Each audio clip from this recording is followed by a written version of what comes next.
Bismillahirrahmanirrahim. Assalamualaikum warahmatullahi wabarakatuh.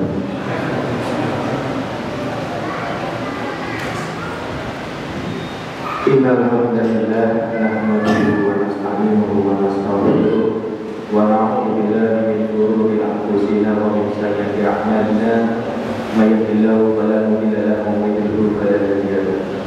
Asyhadu an la ilaha illallah wahdahu la syarika lahu wa asyhadu anna Muhammadan abduhu wa rasuluhu amma ba'du. Wa qala Allahu fi kitabihil karim a'udzu billahi minasy syaithanir rajim. Bismillahirrahmanirrahim. Ya ayyuhalladzina amanu taqullaha haqqa tuqatih wa la tamutunna illa wa antum muslimun. Wa qala aidan ya ayyuhalladzina amanu taqullaha wa qulu qawlan sadida yuslih lakum a'malakum wa yaghfir lakum dhunubakum wa may yuti'illaha wa rasulahu faqad faza fawzan 'aziman. Amma ba'du.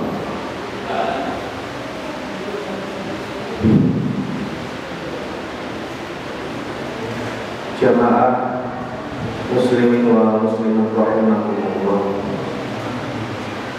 Mari kita awali majlis ini dengan mensyukuri nikmat Allah Subhanahu wa taala yang dimana sampai malam hari ini, yaitu malam Ramadan yang ke-20 insyaallah. Nikmat diantaranya adalah nikmat sehat, nikmat Islam, nikmat iman, sehingga pada malam hari ini kita mampu dan mau untuk melaksanakan sholat isya berjamaah dengan yang mulai berjalan. Insya Allah semuanya dengan keadaan sehat walafiat.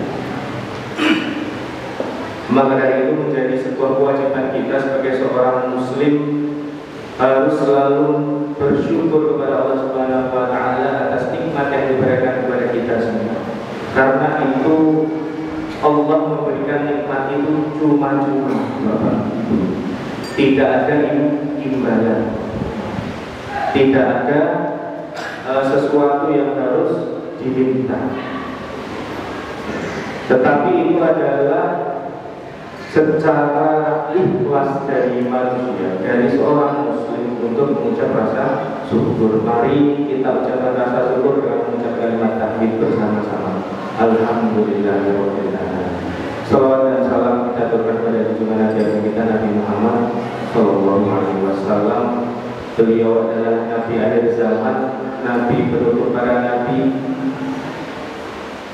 Walaupun kita di tahun 2025 ini atau 1446 Hijriah tidak ada yang bertemu langsung dengan beliau, tidak ada yang sezaman dengan beliau, tetapi kita sebagai seorang muslim wajib hukumnya untuk beriman kepada Nabi Muhammad karena salah satu Rasul Allah. Mudah-mudahan dengan kita ittiba ila Rasul, mengikuti apa yang diperintahkan oleh Rasul, mudah-mudahan walaupun kita tidak pernah hidup sejaman, tetapi kita nanti di akhir akhir nanti kita bisa diakui menjadi umat Nabi Muhammad sallallahu alaihi wasallam. Dan insya Allah diberikan syafaat Allah Subhanahu wa taala di hadapan Allahumma amin. Jamaah rahimakumullah. Mohon izin Bapak Ibu untuk menyampaikan kajian pada malam hari ini. Mohon izin untuk memperkenalkan diri. Saya Fatih, Bapak Ibu, salah satu pengasuh pondok pesantren Darul Arqam Bayan Purworejo. Alhamdulillah pada malam hari ini kami dijadwal oleh Takdir Masjid Zaitun Jalan untuk safari Ramadan. Jadi ada program kami dari Pondok Pesantren Darul Arqam yaitu safari Ramadan dengan membawa beberapa santri keliling Kabupaten Purworejo, masih Kabupaten Purworejo. Ini adalah tempat yang terakhir sebelum santri-santri kami melaksanakan liburan. Jadi terima kasih sebelumnya atas waktu dan kesempatannya. Kemudian alhamdulillah juga tadi santri yang menjadi imam adalah kelas 11 Bapak Ibu. Mohon doanya insya Allah untuk semester depan 5 juz lagi sudah khatam hafalannya 30 juz. Mudah-mudahan diberikan kemudahan untuk bisa mencapai hadis 30 juz. Baik Bapak Ibu yang dirahmati Allah, tidak disangka atau tidak terasa kita sudah masuk mau hari ke-10 terakhir, atau sudah mau memasuki fase-fase bisa dibilang berat, bisa dibilang sulit. Kenapa? Cobaannya, godaannya untuk melaksanakan rangkaian ibadah puasa Ramadan semakin berat. Tanpa disadari sosok mungkin mulai maju ke depan, kemudian jalan-jalan mulai ramai ketika jam-jam dia mulai, pasar malam mulai ramai, kemudian tempat-tempat mungkin belanja dan sebagainya mulai ramai. Ini berarti sudah ada tanda-tanda fase masuk 10 yang terakhir. Tetapi yang menjadi catatan, yang dimana kita masuk di 10 hari terakhir, jangan sampai itu menjadi alasan kita untuk berhenti dalam melaksanakan rangkaian ibadah Ramadan. Kenapa demikian? Yang sudah kita ketahui bahwa bulan Ramadan adalah bulan yang penuh ampunan, bulan yang penuh keberkahan, bulan yang penuh dilipat gandakannya pahala-pahala ibadah, bulan yang dimana pintu neraka ditutup dan setan-setan dibelenggu.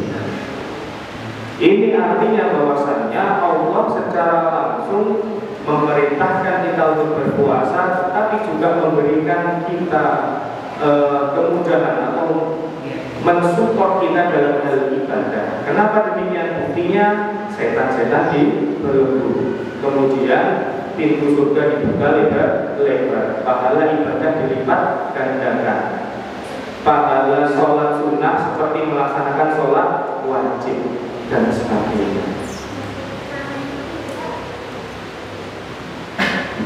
Maka dengan kita selalu memantapkan diri penuh dengan keyakinan dan sungguh-sungguh, mudah-mudahan rangkaian ibadah bulan Ramadan ini tujuannya adalah satu, tercapainya insan yang bertakwa. Kajian pada malam hari ini adalah tentang pencapaian takwa. Di dalam Quran surat Al-Ahzab ayat 70 yang sudah saya sampaikan tadi di pembukaan, ya ayyuhalladzina amanu taqullaha wa qulu qawlan sadida. Wahai orang-orang yang beriman, bertakwalah kepada Allah dan ucaplah perkataan yang baik. Ucapkanlah perkataan yang baik. Ini perintah langsung dari Allah Subhanahu wa taala untuk kita untuk selalu bertakwa dan mengucap kalimat-kalimat yang baik. Maka dari itu hubungan korelasi dengan takwa, Ramadan, ibadah puasa dan keimanan ini adalah saling dualisme. Kenapa demikian? Di dalam dalil Quran surat Al-Baqarah ayat 183, qala Allah Ta'ala fi kitabil karim, ya ayyuhalladzina amanu kutiba alaikumus syiyam kama kutiba alal ladzina min qablikum la'allakum tattaqun. Di dalam ayat ini sudah dijelaskan secara rinci perintah melaksanakan puasa dengan prosesnya rangkaian ibadah puasa, dan nanti ujungnya adalah tujuan puasa. Sudah dijelaskan di surat Al-Baqarah ayat 183. Bagaimana penjelasannya? Bulan puasa merupakan salah satu kesempatan untuk mencapai nilai takwa. Di dalam Quran surat Al-Baqarah ayat 183 ini dijelaskan bahwasanya ya ayyuhalladzina amanu, wahai orang-orang yang beriman. Berarti Allah memerintahkan kepada hambanya, dan itu secara khusus, yaitu orang-orang yang beriman. Berarti orang yang tidak beriman boleh tidak mengerjakan perintah ini, boleh. Tetapi kita sebagai orang mukmin, seorang muslim, harusnya kita juga termasuk golongan orang beriman.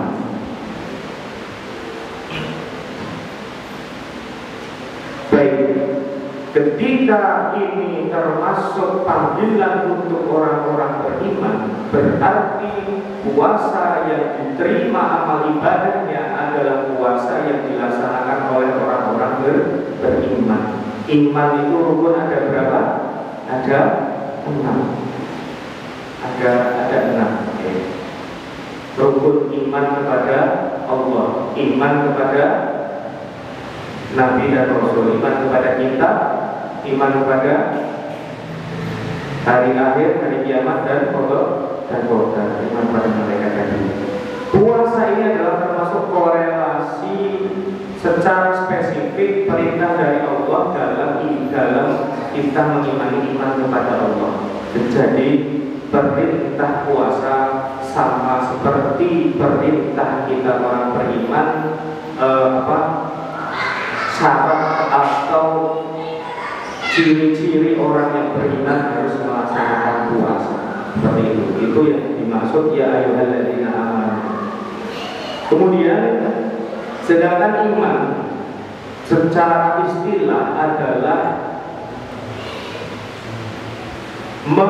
meyakini dengan hati, mengikrarkan dengan lisan, dan mengamalkan dengan perbuatan. Yang menjadi hal yang harus diperhatikan adalah antara ikrar dengan yakin di dalam hati harus bersama-sama. Ketika kita meyakini akan puasa Ramadan ini adalah suatu perintah yang wajib, maka kita juga harus mengikrarkan dengan bersama-sama. Kemudian dilanjutkan dengan mengamalkan. Ini namanya iman secara istilah. Kemudian dilanjutkan penjelasan di ayat selanjutnya, atau dalam satu ayat di baris selanjutnya, kutiba alaikumusiyam adalah yang artinya perintah yang diwajibkan atas kalian berpuasa. Tadi perintahnya adalah orang beriman, perintahnya apa? Melaksanakan puasa. Ketika itu kutiba wajib, maka hukumnya adalah tidak boleh ditinggalkan. Dengan catatan nanti ada syarat-syaratnya. Wajib ini adalah ketika perintah itu dilaksanakan maka akan mendapatkan pahala, tetapi ketika ditinggalkan mendapatkan dosa. Itu wajib, Pak. Jadi ini sifatnya wajib, tapi dengan catatan ada syarat-syarat tertentu. Kutiba alaikumusiyam, di situ ada kata siam. Mungkin kita ada yang mungkin bertanya, apa perbedaan saum dengan siam? Sama atau boten baku? Sebenarnya sama. Itu sama-sama untuk menyampaikan terkait insan yang berpuasa. Tetapi ada sedikit perbedaan arti, yang dimana ketika di Al-Quran, kalau kata saum itu hanya disebutkan satu kali di Quran surat Maryam ayat 26. Di situ dijelaskan bahwasanya arti saum adalah menahan diri secara umum. Menahan diri secara umum, bisa menahan diri tidak emosi, bisa menahan diri dari tidak kecewa, menahan diri tidak mungkin marah dan sebagainya. Ini saum. Tetapi sedangkan siam ini lebih banyak disebutkan dalam Al-Quran, dan itu rata-rata artinya semuanya menjurus yang namanya perintah berpuasa. Jadi disebutkan 9 kali, salah satunya tadi di surat Al-Baqarah ayat 183. Siam itu bisa diartikan sebagai menahan diri dalam berpuasa dari segala yang membatalkannya. Jadi lebih spesifik, Pak. Kalau siam lebih spesifik, menahan diri dari yang namanya hal-hal yang membatalkan puasa. Kembali lagi tadi ke kutiba alaikum siyam. Ketika wajib berarti di sini semuanya harus melaksanakan. Tadi dengan catatan ya ayyuhalladzina amanu, yaitu orang-orang beriman. Tetapi di sini juga ada kemudahan Bapak Ibu yang dijelaskan di Quran surat Al-Baqarah ayat 184, yang di situ disimpulkan bahwasanya ini perintah wajib, tetapi boleh kita menggantinya puasa itu ketika kita merasa sakit, ketika kita musafir dan sebagainya, itu diganti di hari yang lain. Kemudian ketika kita mungkin sudah tidak kuat untuk berpuasa, di ayat tersebut dijelaskan untuk mengganti dengan membayar fidyah. Jadi wajib tetapi sifatnya masih ada kemudahan. Nah ini jadi ada korelasi antara 183 dan 184. Kemudian untuk perintah wajib puasa ini ternyata baru dilaksanakan ketika masuk tahun 2 Hijriah. Jadi tahun 1 Hijriah itu belum ada perintah puasa secara umum, yaitu selama 1 bulan penuh. Nanti dijelaskan kutiba alaikum siyam. Selanjutnya kama kutiba alal ladzina min qablikum, seperti puasanya kaum sebelum kalian. Ternyata Bapak Ibu kalau kita lihat, kalau kita teliti, perintah puasa ternyata sudah dimulai dari nabi-nabi sebelumnya. Tetapi 31 bulan puasa 1 bulan baru di zaman Rasulullah masuk 2 Hijriah. Jadi kalau tahun sebelumnya dari mulai Nabi Nuh itu ada puasa 3 hari di pertengahan bulan. Ya, jadi ada kaum-kaum sebelumnya yang melaksanakan itu.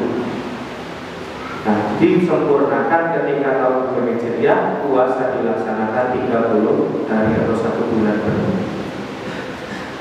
Lanjutnya la'allakum tattaqun, yang tadi sudah saya sampaikan, perintahnya untuk orang beriman, perintahnya yaitu kewajiban melaksanakan puasa seperti puasanya orang-orang sebelum kita, kemudian endingnya adalah menjadi la'allakum tattaqun, agar kita semuanya bertakwa. Takwa sendiri ada 2 pengertiannya, adalah takwa yang taqi. Ini adalah artinya menjaga diri dari segala sesuatu mudarat atau segala sesuatu yang membuat kita maksiat, atau bisa juga artinya waspada atau juga artinya hati-hati. Ini takwa. Yang kedua itu dari kata waqoya wiqayah. Ini lebih artinya adalah memelihara dari api neraka. Bukan kita memelihara api neraka, tetapi yang dimaksud adalah memelihara dari siksa neraka. Jadi takwa bisa disebut dengan menjalankan semua perintah Allah dan menjauhi segala larangan Allah. Yaitu larangan dijauhi agar tadi tujuannya tidak masuk ke dalam neraka. Juga ada pengertian dari Tolak bin Habib Al-Arozi. Ini pengertiannya secara istilah ini lebih lengkap Bapak Ibu. Takwa adalah mengamalkan ketaatan kepada Allah dengan dalilnya. Jadi yang kita amalkan itu adalah sesuai dengan dalil, bukan taklid buta atau hanya tiru-tiru, tetapi ada perintah yang jelas. Kemudian mengharap ampunan Allah, meninggalkan maksiat dan takut terhadap azab Allah. Ini pengertian takwa menurut Torik tadi. Jadi ketika kita sudah mengamalkan perintah Allah, maka akan timbul sifat kita ingin selalu diampuni. Dosa atau tidak dosa kita ingin selalu diampuni. Kita ingin meminta ampun, selalu meminta ampun.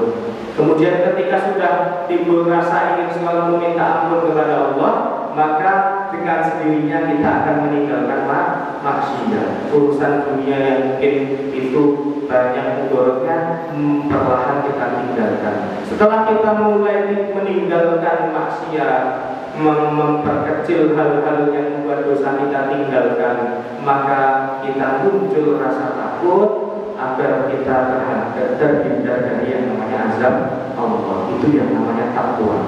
Jadi kalau kita masih belum takut sama Allah, masih merasa kita itu sendiri, tidak ada yang mengawasi, wah ini kayaknya rumah sepi, saya tak mokel, saya mau mungkin minum air es dari kulkas, tidak ada yang minta. Nah ini berarti belum muncul yang namanya sifat takut kepada Allah. Nah ini berarti iman yang masih ada tanda. Bapak Ibu, kemarin beberapa hari yang lalu saya mungkin keliling-keliling siang itu, keliling-keliling sekitar Bayan. Di situ memang kelilingnya ngepasi anak-anak itu pulang sekolah. Mohon maaf, ini mungkin juga relate juga dengan sekarang. Banyak anak-anak di tingkat SMP di luar sana yang mungkin kalau di rumah ikut sahur bareng keluarga, tetapi ketika di sekolahan setelah pulang sekolah mampirnya ke warung yang sudah tidak malu lagi, mungkin di situ mohon maaf beli minum, kemudian mungkin mohon maaf rokok dan sebagainya. Dan ini enggak sedikit Bapak Ibu, setiap warung yang buka pasti ada yang beli di situ.